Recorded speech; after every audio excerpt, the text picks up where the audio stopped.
നോക്കാൻ നിങ്ങൾ പുറത്തേക്ക് പെരിഞ്ചാതി മഴ ഇങ്ങനെ പെയ്തോണ്ടിരിക്കല്ലേ. അപ്പം നമ്മൾ സിമ്പിളായിട്ട് ഒരു വെറൈറ്റി സോസേജിൻ്റെ ഐറ്റം ഉണ്ടാക്കിയാലോ, വെറൈറ്റി ആയിക്കോട്ടെ. അപ്പോൾ ഇതാ സോസേജിൻ്റെ പാക്കേജിൽ എടുത്താണ് ഇതാ ഒന്ന് മെൽറ്റ് ആക്കിയിട്ടാണ് ഇതാ ചെറിയ ചെറിയ പീസുകളാക്കിയാണ് കട്ട് ചെയ്തെടുക്കുക. അങ്ങനെ കട്ട് ചെയ്ത് വെച്ച് നമ്മൾ സോസേജ് ഉണ്ടല്ലോ ഒരു പാത്രത്തിലാണ് മാറ്റിക്കുക.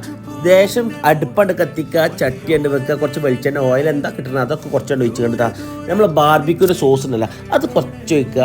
അതുപോലെ കുറച്ച് സോയാ സോസ് ഒഴിച്ച് കണ്ടാ നന്നായി ഒന്നോട് സോട്ട് ചെയ്തെടുക്കുക. അങ്ങനെ കട്ട് ചെയ്ത് വെച്ച പീസുകളൊക്കെ പാടെ നമ്മൾ ചട്ടിക്കാണ്ട് ഇട്ട് കണ്ടാ നന്നായി അവിടെ ഇളക്കിയെടുക്കുക. അങ്ങനെ ഇളക്കിക്കൊണ്ട് എടുക്കുന്നതിൻ്റെ ഇടയിൽ ഇതാ ഇടയ്ക്കൊരു പീസൊക്കെ എടുത്ത് തിന്നോക്കെ വെച്ചിട്ടാ അതിന് കുഴപ്പമില്ല.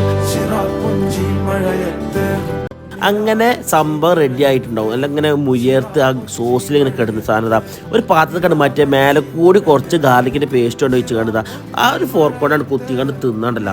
നമ്മൾ എന്നീ പരിപ്പാടി ഇതിങ്ങനെ തിന്നല്ല, ഇടയ്ക്ക് ഒരു സോസേജ് ഒക്കെ ഉണ്ടാക്കി നോക്കി വെറൈറ്റി സാധനം.